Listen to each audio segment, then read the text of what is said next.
Adele's looking like the treasurer of a university sorority who's about to marry into old money. It's over for us. Look at my mouth. It's exactly how I feel. Does anyone remember when Adele left for like 3 years, literally disappeared off the face of the earth, and then came back, all post-divorce, ready with a new album, 30, and everyone literally went insane on the internet because she had lost a ton of weight and looked better than ever. And it was honestly like such an odd reaction because in no way had her main talent changed whatsoever. All of a sudden she had become like a more evolved version of herself in the public eye, and like at the time I thought that it was very, very strange that people were behaving this way. Being that excited for someone to lose weight is a huge red flag to me. But any criticism of the public discourse surrounding her weight loss was always met with like a, oh, they're upset because one of them got slim. And that in itself is a messed up mentality. To me, anyone saying that it was bad that she lost weight is equally as bad as those who are saying that it is like super good that she lost weight. Which brings me to like my main message of this video, which, you know, hopefully by the end you understand,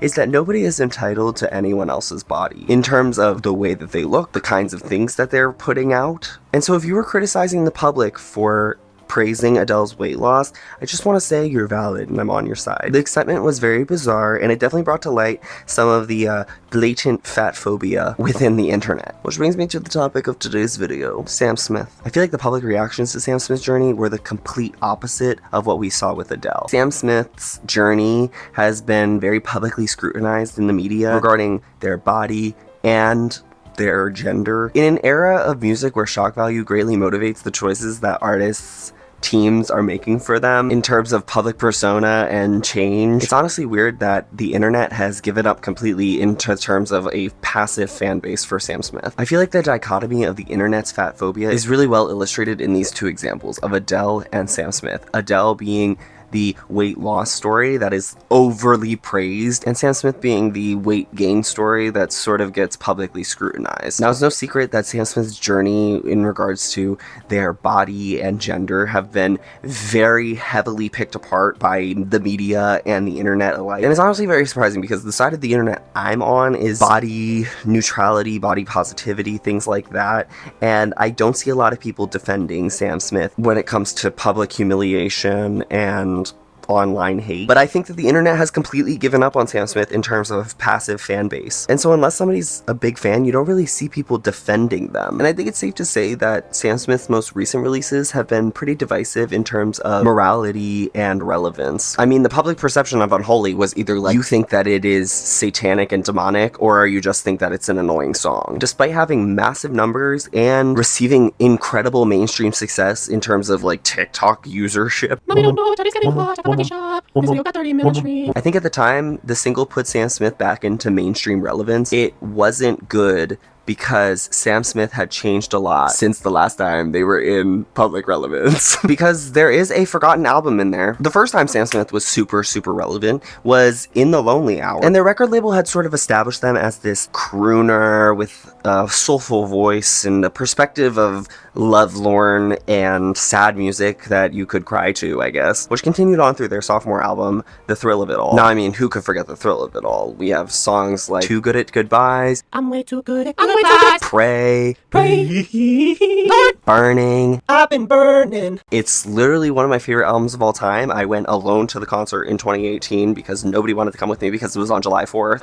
I digress. They maintained this soulful, woebegone persona that they had had in their first album that garnered them incredible success, but at the time, they were being compared a lot to Adele. Funny I brought up Adele, because Sam Smith was often thought of as the boy Adele. But let's not forget, Sam Smith's greatest hit of all time was Latch with Disclosure. Now I've got it in my space, never let go of you. Now that song, heavy on the dance, heavy on the pop, and very different from anything Sam was going to release post Latch. Sam does not revisit a dance number like that until their third album, Love Goes. Now, Love Goes was definitely very reminiscent of that past sound that really brought Sam Smith to a mainstream audience. But this album did not do well. It was a flop despite having better reviews on everything than their prior albums. Love Goes went relatively unnoticed, and for a 2020 release, that's very impressive because not a lot was happening in 2020. Now, there are some good songs off of it. Dancing with a Stranger featuring Normani.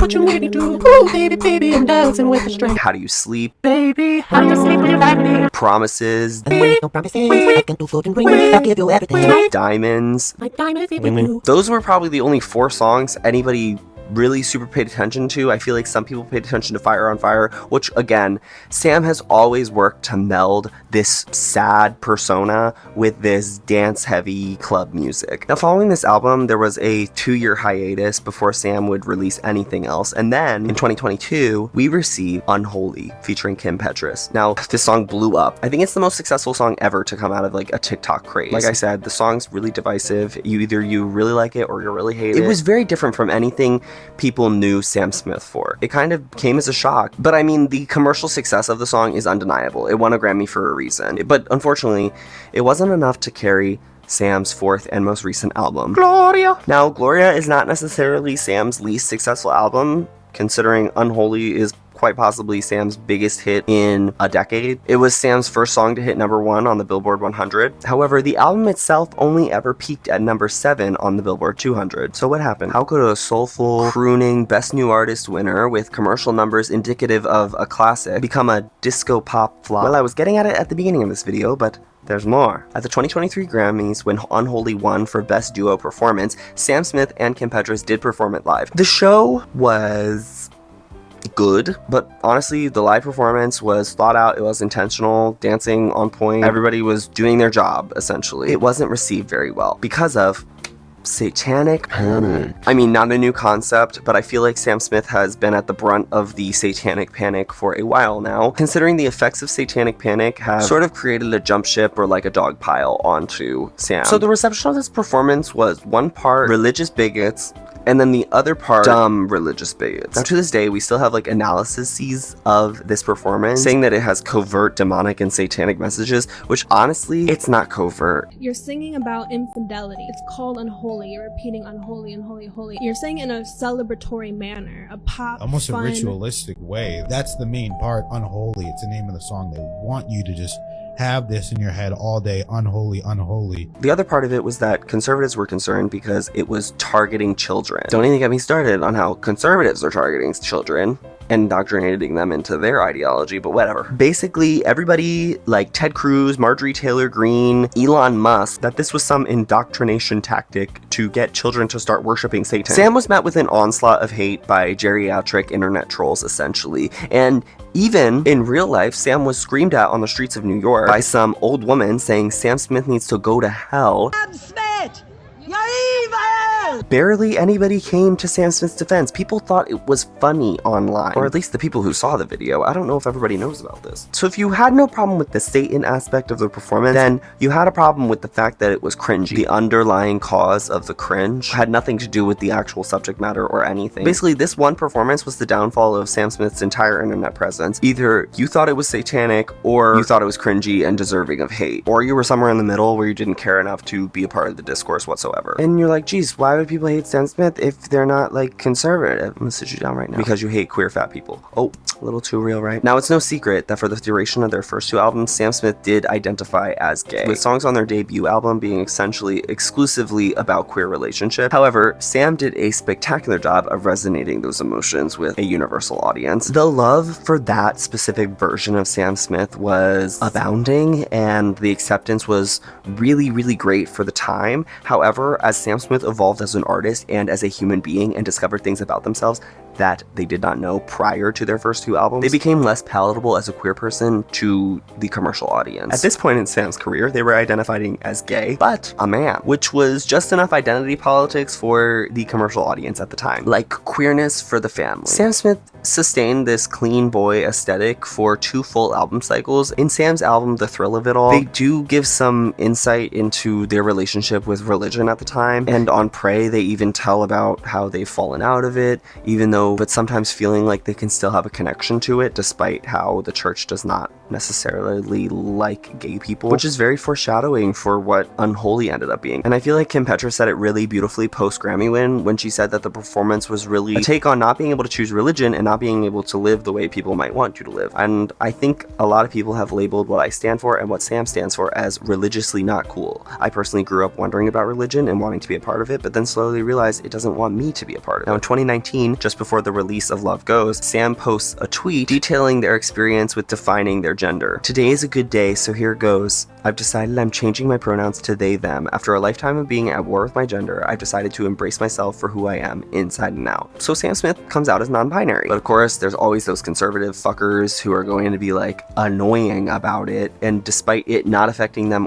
whatsoever, they must add their 2 cents. And they will continue to hold this against Sam basically for the rest of their career, even till today. And in 2019, it was not a popular phenomenon to be non-binary, and Sam was one of the first celebrities to come out as non-binary and be open about it. And along with this gender epiphany, Sam released Love Goes, and as I said, it's back to those roots of dancey disco music that's perfect for like a club scene. And around this time, we do start to get the I miss the old Sam Smith tweets, which are quite possibly the most annoying thing ever, because right now in music, everybody is fucking praised for having eras and new aesthetics and trying new things. But when a queer person does it, it is publicly scrutinized. Also, if you're gonna talk about the old Sam Smith has always been making music like this. Soulful music and dance music. And they're still doing it. And so I don't understand the complaint that you miss the old Sam Smith. What you miss is the slimmer, less queer version of Sam Smith. And besides, Love Goes was only a small sample of what we would get on Gloria. Gloria was tenfold what Love Goes was. It was all dance, and it's very cool to see someone stick to their guns on the kind of art they enjoy creating. Which brings me to more queer shit. After the release of the music video for I'm Not Here to Make Friends, it was like a whole other wave of that conservative mentality. It's like either you're conservative or you fucking thought it was cringy. And most of the internet thought the I'm Not Here to Make Friends music video was very cringy. And if you didn't think it was cringy, you thought it was inappropriate for kids and you thought that it should have been age restricted. I'm really not here to speak on that, but I am here to say that Sam received a lot of hate for the I'm Not Here to Make Friends video, and it all has to do with piss, I suppose, because when a queer person does anything, even remotely suggestive, it's always seen as an attack on children. And I guess piss is too much for the conservatives, they don't like it. So when all of this discourse died down from the Gloria album, there was still this leftover general distaste for Sam Smith. Sam has talked pretty openly about their body image, and along with their gender epiphany came this acceptance for their body. And these two epiphanies intersect in a way that I don't think anybody really considered when Sam had first come out, but it's all illustrated in the clothes that Sam chooses to wear, which is basically the only news that we hear about Sam Smith in 2024 is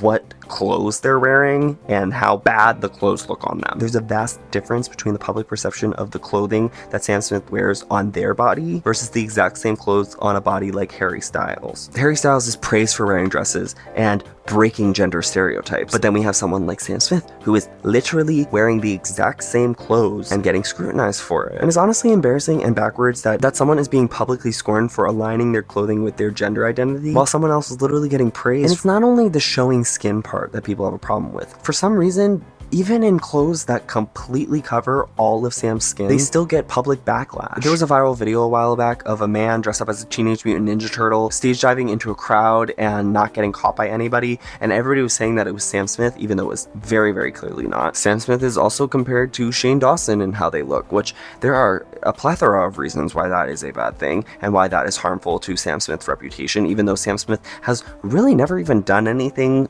very controversial in their life. Now, all of this may seem pretty inconsequential and temporary, but Sam still receives massive hate to this day. The hate was so bad that in October of 2023, Charli XCX had to get on to TikTok and make a video saying that she admires Sam's resilience and ability to ignore all the hate, and saying that she loves their song together.